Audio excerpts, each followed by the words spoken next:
Cairo, Seattle. It's time to get schooled with the professor, John Clayton.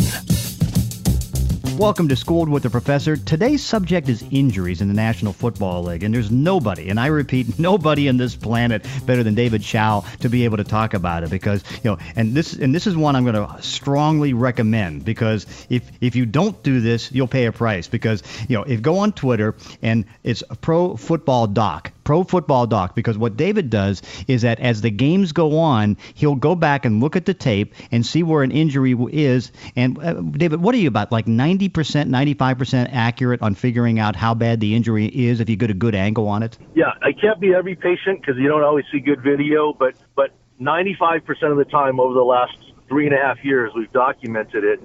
Of course, we're self-grading, but I've done it publicly where I've vetted it publicly. It's about 95%. And what is it that you can see? Because I know, for example, I went through a stretch back when the Eagles finally revealed what a Liz Frank injury was, where you could actually see it. Because I remember I got into a little debate with the agent of Terrell Davis, because I watched him come down on his foot, and I said, oh boy, I bet she suffered a Liz Frank. And about 4 months later, he came back and he says, hey, by the way, you were right about the Liz Frank thing. What is it that you can look at when you watch the video and catch different type of injuries? Well, in medical school, you're taught the most important thing about every patient. And every time you go into a doctor, especially when it's an injury, it's history. How did it happen? When did it happen? How long ago? And the specific mechanism in terms of a traumatic injury. And in video, especially the HD video and the multiple angles we have, that is what it is. That is the history and the mechanism.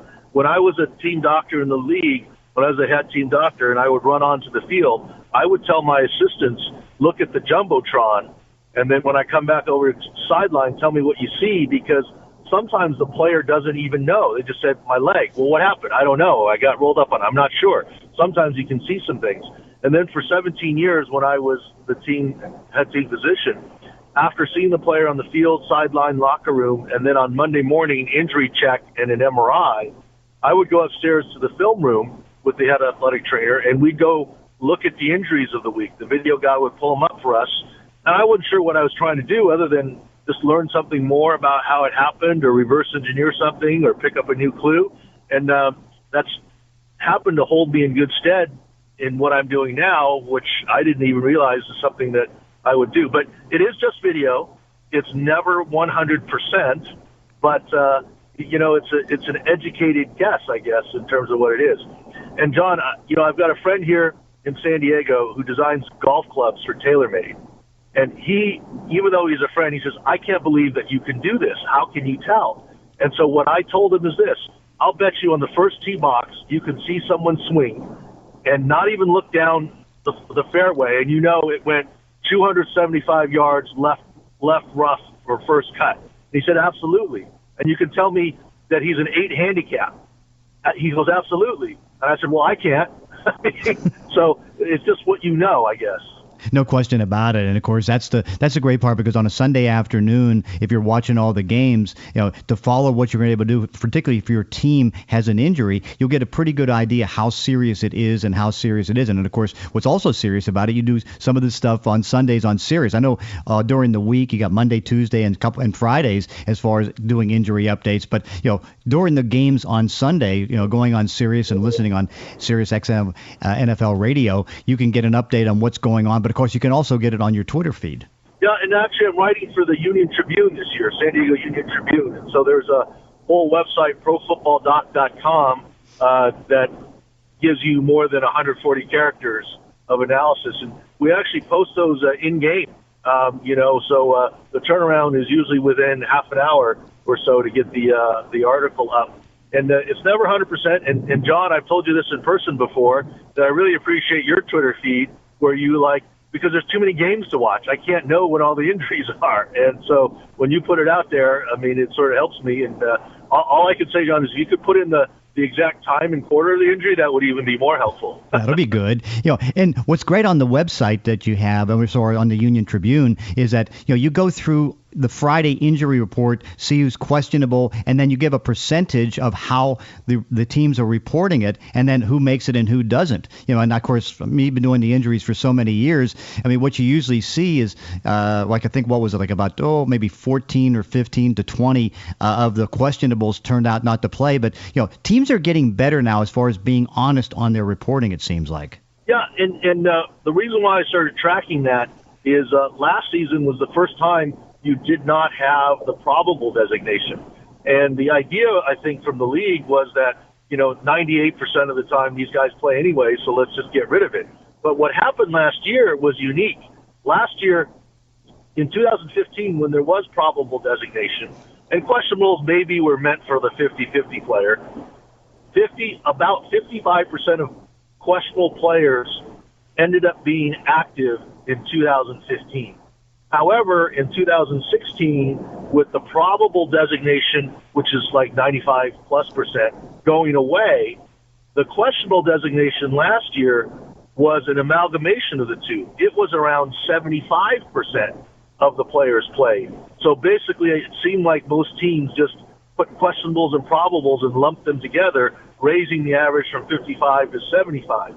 This year, it seems to be coming back down, where the questionables playing are about 60%. And there's quite a difference week to week. I believe the Steelers are in the 20% range so far this year. And I think it's Tampa, I don't remember, you have to go to the website to look, is in the 95% range of questionables playing. So you can see how questionable still means different things to different teams. But of course, it's great to be able to track that, because what it does, it gives you a good idea what the team does, how they feel about the injury. Because again, you're going to have maybe one or two that are going to be game time decisions, and it really is 50-50 because they have to see if they can work out and what they can do in the pregame. But a lot of these, I mean, some teams will put questionables just to run up the numbers a little bit, but there's less of that, and of course, it just makes it easier to figure out when you look at the Friday injury report. Yeah, and for your listeners, John, having been on the other side, I say what I do. Look, I have an advantage doing what I'm doing because I worked on the other side. It's like if you're getting audited by the IRS, do you want a good accountant or do you want a good accountant who used to be an IRS agent? And I'm essentially was on the other side before, and so I know the mechanics. You hear all the time game time decision.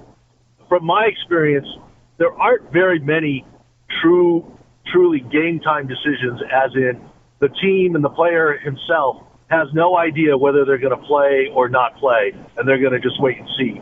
Usually what that means is either we think he's going to play, the player thinks he's going to play, but let's just make sure, or they know they're not going to play, but let's not kill any doubt. Maybe you wake up feeling better on Sunday, and we'll see. Usually from the inside, there aren't that many 50-50, let's suit up and see what you can do decisions. Usually they have a pretty darn good idea leading up to it. One of the things that I track is missed starts, and I try to be as honest on those as possible because I want to find out, who is going to be the preseason starter, who is the one that was supposed to be designated for that slot, and I only count it for the 16 games. Like, for example, if a left tackle goes down and then his replacement comes in and he goes down with an injury, I only count the ones missed by the starter, the first one there. So gotcha. Each year, and it actually in the last couple of years has gotten a little bit better because it was in the 1,900 plus range back in 2014. It kind of tailored back to about 1,903 in 2015, and then about 1,850 in 2016. This year, it's right now it was a period where it's down maybe about 1%. To me, it's starting to trend up because there was about, I'd say 14 more missed starts on this week in week 8 than there was in the year ago. And so it looks like this may be going past 1,900. What's the state of injuries right now in the NFL from your perspective?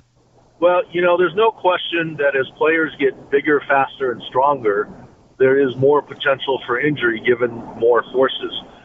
But if you look statistically at it, with more and more media coverage, it used to be you knew about the quarterback injuries, but you might not know about the backup left guard. Well, nowadays you know about that special teams player as well. So, some of it is just impression and the amount of media and the reporting. But overall, looking at it with some stats, a guy named Zach, I'm forgetting his last name on Twitter. He does some good analytics stuff as he's a statistician, an analysis guy, epidemiologist. And even his work says there may be a 10% increase in injuries over the last couple of years. The other increase in injury has to do with reporting and the way teams are reacting to it. About 10 years ago, I did an informal survey when I was in the league that showed the average team ended up with about 10 players on injured reserve at the end of the season. Now, that's not counting the preseason injured reserve guy that comes off because he has an injury settlement. So about 10 per team. And over the last year or two, and we're actually counting the numbers now, that number seems to be around 14 or 15. And you would say, well, there you go, there's more injuries. But there's more to it than that. For example, this year, you're more likely to put someone on injured reserve because not only do you have one, but you have two designated for return spots. So maybe you can more freely put guys on injured reserve. And it also seems like a trend where in the past, if you had a kicker that had a groin injury and you thought he was going to miss 3 weeks, you'd carry him on your roster. And what I see happening now, let's see, Oakland and Sebastian Janikowski, that guy goes on injured reserve now. It seems like the coaches and GMs don't have the patience anymore. And in addition, I hear more and more season-ending injured reserve injuries in the sense like, well, I mean, look at all the chatter we have on Aaron Rodgers or David Johnson. Well, if the Packers aren't in it, why should Aaron Rodgers play? If the Cardinals aren't in it, why is David Johnson going to come back?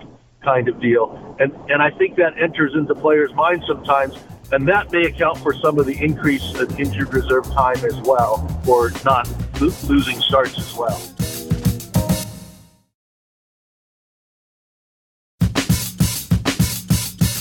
It's funny, each year, actually it's not funny because we're talking injuries, but there seems to be different rashes of injuries. Like in last year, 2016, there was a whole bunch of fifth metatarsal injuries, particularly to wide receivers.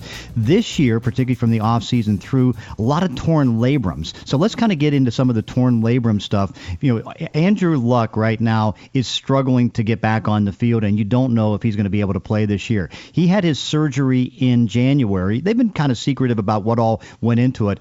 And why do you think it's taken that long for him to go? And right now he's getting more tests. Yeah, and, he did reveal it was a posterior labral tear, and posterior labrums are harder to fix and recover than anterior. I've said all along that Andrew Luck's injury is much different than Cam Newton's. Cam Newton's labral injury was a debridement. Andrew Luck's injury was a true repair with sutures. And the difference is, if you debride it, or you, quote, mow the lawn, you can play football on the grass immediately. If you repair it, i.e. lay down new sod, or perhaps even try and grow grass with seeds, you certainly can't walk on it for a long period of time, much less play football on it. And so Andrew Luck's time frame, and I've said all along, patience, 6 to 9 months. But at this point in time, and just minutes ago, I haven't even tweeted it yet, but I will, we put up an article at the Union Tribune saying Andrew Luck's 2017 season is done. The second opinions that he's getting does not bode well, that he's got pain 2 weeks after a cortisone injection. And the fact that he is getting multiple opinions does not bode well. Look, if you're getting multiple opinions and flying around the country, that tells you a couple of potential things. One is that the answer just is not clear and it's difficult. A second possibility is there are multiple different answers and you're trying to figure it out. And the third is perhaps you're not hearing the answer from the first and second doctor that you want to hear. Look, if you're a kid and you ask dad if you can watch TV and he says no, then you might go ask mom. If mom says no, you might try the babysitter or the older sibling. And I don't know what's happening on the inside with Andrew Luck, but whatever it is, any of those three possibilities doesn't bode well. And if he's still in pain today, on Halloweenish, beginning of November, he's probably going to be in pain for potentially several weeks or a month. If he needs a month of practice to play, his 2017 season is officially done. The question is, what about 2018 and beyond? And don't be surprised if he ends up with an arthroscopic surgery to at least look inside his shoulder. because MRIs can't tell you everything you need to know. An exam can't tell you everything you need to know. Sometimes you just want to, bring the car into the shop for a checkup before the long cross-country trip that you're taking. So don't be surprised if some of these things start leaking out. Pretty scary. Now, how did Cam Newton come back from his? I know that, his was not as severe. He really didn't do much throwing until the start of training camp. Then he had to kind of shut it down for a couple weeks. Started mechanically bad the first 2 weeks, three weeks of the season, then started hitting it. Now he's kind of going through a little bit of a lull. What has he gone through? Well, the first thing is the fact that he had surgery in the spring in about March or late March. When I was in the league, we had something called a drop-dead date. In other words, you always want to try and get an injury better without doing surgery. But depending on how extensive the surgery would be and what the recovery time is, let's say, for example, you have a surgery, you're waiting for someone to get better, but you know they can get better in 6 weeks from that surgery. Well, you can go clear through June 1st and still be safe for training camp. But if you have an injury that you know and a surgery that you know would take you 4 months to recover, you better do it in March. If you have an injury that you know will take you 6 months or more to recover, you better do it in January, if you know what I mean. So pretty much Cam Newton tried to get it better in the Panthers. It wasn't going to their satisfaction. So they hit the drop-dead time of March. They did the surgery, and indeed he was ready for the season. The preseason hiccup is not unusual. I mean, if you want to never have a setback in rehab, then don't push them very hard. But to get guys back, you have to push it pretty hard. So you have to run it near the speed limit, so to speak. And occasionally you go a little too quick. That doesn't mean you did anything wrong, but that's just what happens. And then you throttle back, and then he's back on track again. His shoulder really should be fine right now. ACL surgeries and, of course, ACL injuries have increased up and down the last couple of years. Right now I have it about 43. We've got to get ACL Recovery Club to pick up 2 more from the preseason that they don't have. But what is it? Because Luke Joeckel came back from last year's ACL, and he had a major one. Had to have a scope, and he's out 4 weeks. What's the prognosis on guys like a Luke Joeckel coming back off an ACL? Well, it really depends on the injury itself. And, as much as I talk about, 95% of the time, I can call the ACL. What I can't call by video is what the associated articular cartilage or meniscus damage is.